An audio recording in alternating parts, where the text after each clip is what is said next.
ओम ग्राम grim ग्रोमस्य गुरुवे नमः। बृहस्पतिवार की कथा। भारतवर्ष में एक प्रतापी और दानी राजा राज्य करता था। वह नित्य गरीबों और ब्राह्मणों की सहायता करता था। यह बात उसकी रानी को अच्छी नहीं लगती थी। वह ना ही गरीबों को दान देती और ना ही भगवान का पूजन करती थी और राजा को भी दान देने से मना किया करती थी। एक दिन राजा शिकार खेलने वन को गए हुए थे। रानी महल में अकेली थी। उसी समय बृहस्पति देव साधु के भेष में राजा के महल में भिक्षा मांगने के लिए गए और भिक्षा मांगी। रानी ने भिक्षा देने से इनकार किया और कहा, साधु महाराज, मैं सो दान पुण्य से तंग आ गई हूँ। मेरा पति सारा धन लुटाता रहता है। मेरी इच्छा है कि हमारा धन नष्ट हो जाए। ना रहेगा बांस ना बजेगी बांसुरी। साधु ने कहा, हे देवी, तुम तो बड़ी विचित्र हो। धन संतान तो सभी चाहते हैं, पुत्र और लक्ष्मी तो पापी के घर में भी होनी चाहिए। यदि तुम्हारे पास अधिक धन है तो भूखों को भोजन दो, प्यासों के लिए प्याऊ लगवाओ, मुसाफिरों के लिए धर्मशालाएं खुलवाओ। जो निर्धन अपनी कुंवारी कन्याओं का विवाह नहीं कर सकती, उनका विवाह कर दो। ऐसे कई कार्य हैं जिनके करने से तुम्हारा लोग इस लोक में तो यश फैलेगा ही, लेकिन परलोक भी सुधरेगा। परंतु रानी पर उपदेश का कोई प्रभाव न पड़ा। बोली, महाराज, आप मुझे कुछ ना समझाएं। मैं ऐसा धन नहीं चाहती जो हर समय बांटती फिरूं। साधु ने उत्तर दिया, यदि तुम्हारी ऐसी इच्छा है तथास्तु। तुम ऐसा करना कि बृहस्पतिवार को घर लेपकर पीली मिट्टी से अपना सिर धोकर स्नान करना, भट्टी चढ़ाकर कपड़े धोना। ऐसा करने से आपका सारा धन नष्ट हो जाएगा। साधु के कई अनुसार उसने ऐसा ही किया। केवल 3 बृहस्पतिवार ही बीते थे कि उनका सारा धन संपत्ति नष्ट हो गई। भोजन के लिए तरसने लगे।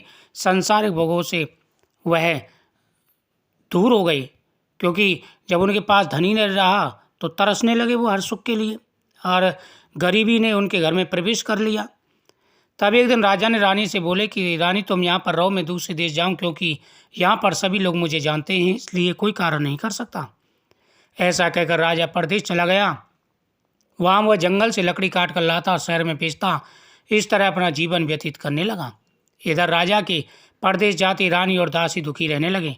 एक बार जब रानी और दासी को 7 दिन बिना भोजन के व्यतीत हो गए, उसने दासी का, दासी देख, पास के नगर में मेरी बहन रहती है, वो बहुत बड़ी आदमी है, तो उसके पास जा और कुछ ले आ, ताकि थोड़ी दिन के लिए तो गुजर बसर हो जाए। दासी रानी की बहन के पास गई। उस दिन गुरुवार था। रानी की बहन उस समय पूजा कर रही थी। दासी की ने रानी की बहन को रानी का संदेश दिया, लेकिन रानी की बड़ी बहन ने कोई उत्तर नहीं दिया। जब दासी को रानी की बहन से कोई उत्तर नहीं मिला तो वह वापस दुखी होकर आई। दासी ने वापस आकर रानी को सारी बात बता दी। रानी ने कहा, इसमें उसका कोई खोट नहीं है, क्योंकि जब हमारा भाग्य हमसे रूठ गया है तो वो क्या कर सकती है। इधर रानी की बहन ने सोचा कि मेरी बहन की दासी आई थी, परंतु मैं उससे नहीं बोली। पता नहीं क्या सोचती होगी। कथा सुनकर और पूजन समाप्त करके बहन के घर गई और कहने लगी, ये बहन, मैं बृहस्पतिवार का व्रत कर रही थी। तुम्हारी दासी मेरे घर आई थी, परंतु जब तक कथा होती है ना उठते हैं और ना ही बोलते हैं। कहो किस लिए भेजा था। रानी बोली, बहन, तुमसे क्या छिपा है, हमारे घर में खाने को अन्न नहीं। ऐसा कहते कहते आंखों में आंसू आ गए। उसने दासी समेत पिछले 7 दिनों से भूखे रहने की बात कही। रानी की बहन बोली, देखो बहन, बृहस्पति देव सभी की मनोकामना पूरी करते हैं। देखो, शायद तुम्हारे घर में अनाज रखा हूँ। पहले तो रानी को विश्वास नहीं हुआ, पर बहन के आग्रह करने पर जब गई तो उसे घर में अनाज का भरा हुआ, बेजर का भरा हुआ घड़ा मिला। दासी रानी से कहने लगी, हे रानी, जब हमको भोजन नहीं मिलता तो हम व्रत तो करते ही हैं, इनसे बृहस्पतिवार की विधि पूछ ली जाए, इसमें क्या हर्ज है। उसकी बहन ने बताया, बृहस्पतिवार के व्रत में चने की दाल और मुनक्के से विष्णु भगवान का केले की जड़ में पूजन करें तथा दीपक जलाएं, व्रत कथा सुने और पीला भोजन करें, इससे बृहस्पति देव प्रसन्न होते हैं। व्रत और पूजन विधि बताकर रानी की बहन लौट गई। 7 दिन बाद जब गुरुवार आया तो रानी और दासी ने व्रत रखा। घुड़साल में जाकर चना और गुड़ बील कर ले आई। फिर उसके केले की जड़ तथा विष्णु भगवान का पूजन किया।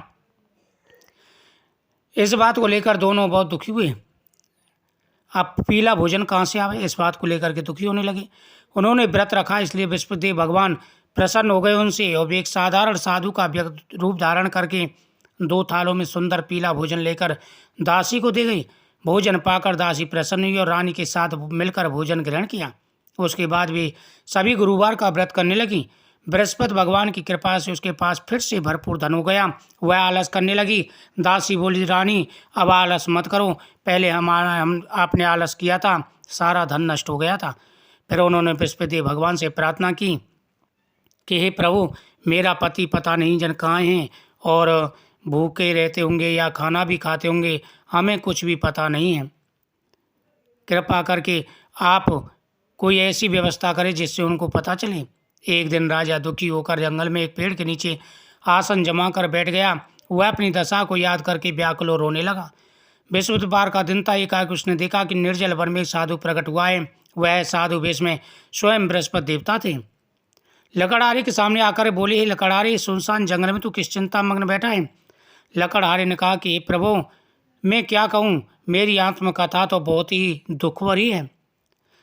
साधु कहने लगा कि हे राजन, तुम्हारी स्त्री ने बृहस्पति के दिन वीर भगवान का निरादर किया था, जिसके कारण रुष्ट तुम्हारी ये दशा कर दी।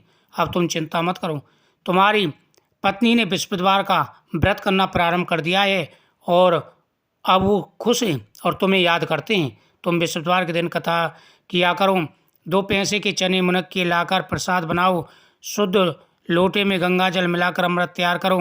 कथा पश्चात अपने सारे परिवार और सुनने वाले प्रेमियों में अमृत व प्रसाद बांटकर ग्रहण करो।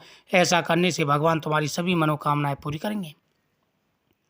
साधु के ऐसे वचन सुनकर लकड़हारा बोला कि प्रभु, मुझे लकड़ी बेचकर इतना पैसा नहीं मिलता जिससे भोजन करने के उपरांत कुछ बचा सकूं। मैंने रात्रि में अपनी स्त्री को व्याकुल देखा है। मेरे पास तो कुछ नहीं जिससे उसकी खबर मंगा सकूं। साधु ने कहा, लकड़हारे, तुम किसी बात की चिंता मत करो। बृहस्पतिवार के दिन रोजाना की तरह लकड़ियाँ लेकर शहर को जाओ। तुमको रोज से दूना धन प्राप्त होगा, जिससे तुम भलीभांति पूजन कर लोगे। इतना कहकर साधु अंतर्ध्यान हो गए। धीरे धीरे समय व्यतीत होने लगा। वही बृहस्पतिवार का दिन आया। लकड़हारे जंगल से लकड़ी काट कर किसी शहर में बेचने गया। उसे उस दिन से पहले दिनों से चौगुना धन मिला। तब चना गुड़ आदि लाकर गुरुवार का व्रत किया। उस दिन को उसके सभी कलेश दूर, परंतु जब दोबारा गुरुवार का दिन आया तो बृहस्पतिवार का व्रत करना भूल गया। इस पर भगवान नाराज हो गए। उस दिन उस नगर के राजा ने विशाल यज्ञ का आयोजन किया। शहर में यह घोषणा कर दी, कोई भी मनुष्य अपने घर भोजन न बनावे, सब संतान यहाँ मेरे यहाँ भोजन करने आवे। इस आज्ञा को जो नहीं मानेगा उसको फांसी की सजा दी जाएगी।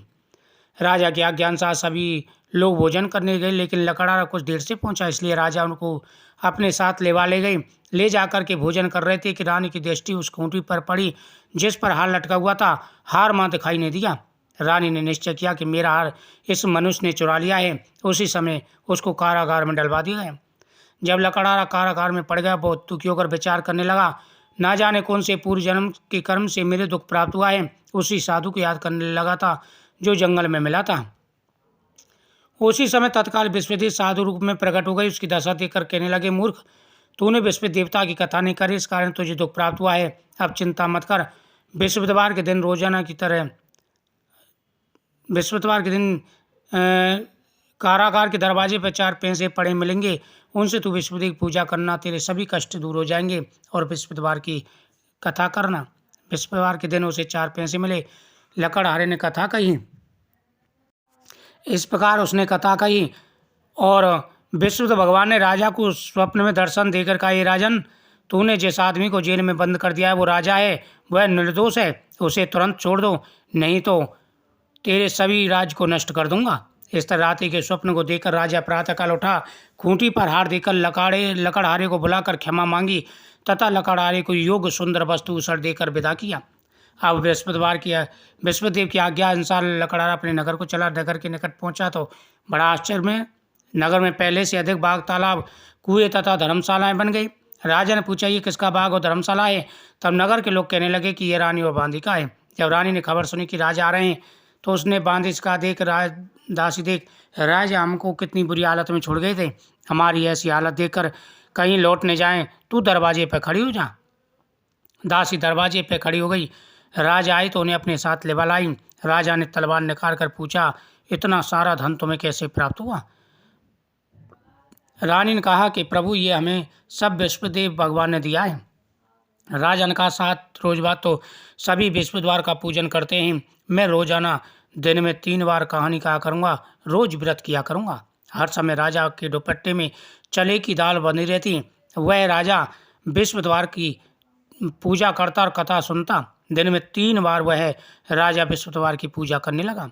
एक बार उसने विचार किया, चलो अपनी बहन के यहाँ हुआ में निश्चय कर राजा घोड़े पर सवार होकर अपनी बहन के यहाँ चलने लगा। रास्ते में देखा कुछ आदमी मुर्दे को लिए जा रहे हैं।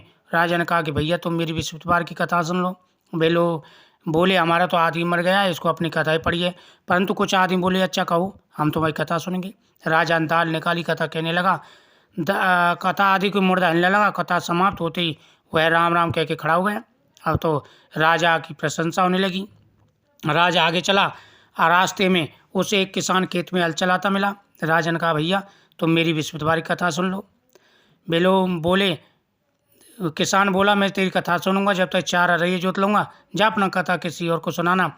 राजा गिरते बैल पचाड़ खा करके गए। किसान के पेट में जब बड़ी जोर से दर्द होने लगा, उस समय उसकी माँ रोटी लेकर के आई और उसने पूछा बेटा क्या बात है। सारी बात उसने बताई। वह दौड़ी दौड़ी घुड़सवार के पास गई और बोली मैं तेरी कथा सुनूंगी, तू अपनी कथा मेरे खेत पर जा कर के ना। राजा ने बढ़िया खेत पर जाकर कही। उसको सुनते ही बैल खड़े हो गए। किसान के पेट का दर्द बंद हो गया। राजा अपनी बहन के घर पहुंचा। बहन ने भाई की खूब मेहमानी की। दूसरे रोज राजा प्रातः देखने लगा सब लोग भोजन कर रहे हैं। राजा ने कहा कि क्या ऐसा मनुष्य जिसने भोजन नहीं किया हो मेरी बृहस्पतिवार कथा सुन ले। बहन बोली भैया ये देश ऐसा ही, पहले ये लोग भोजन करते हैं बाद में अनकार करते हैं। कोई पड़ोस में तो देखा हूँ ऐसा कहकर देखने चली गई, उसे कोई व्यक्ति नहीं मिला। आखिर में कुमार का लड़का बहुत बीमार था, उसने जाकर के कही तो वह तैयार हो गई और राजा ने जाकर के बृहस्पतिवार कथा सुनाई, जिसे सुनकर के उसका लड़का ठीक हो गया। राजा की प्रशंसा होने लगी।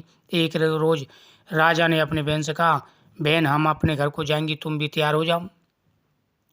राजा की बहन ने अपने सास से कहा। सास बोली हाँ चली जा, परंतु अपने लड़के को मत ले जाना क्योंकि तेरे भाई के कोई औलाद नहीं है।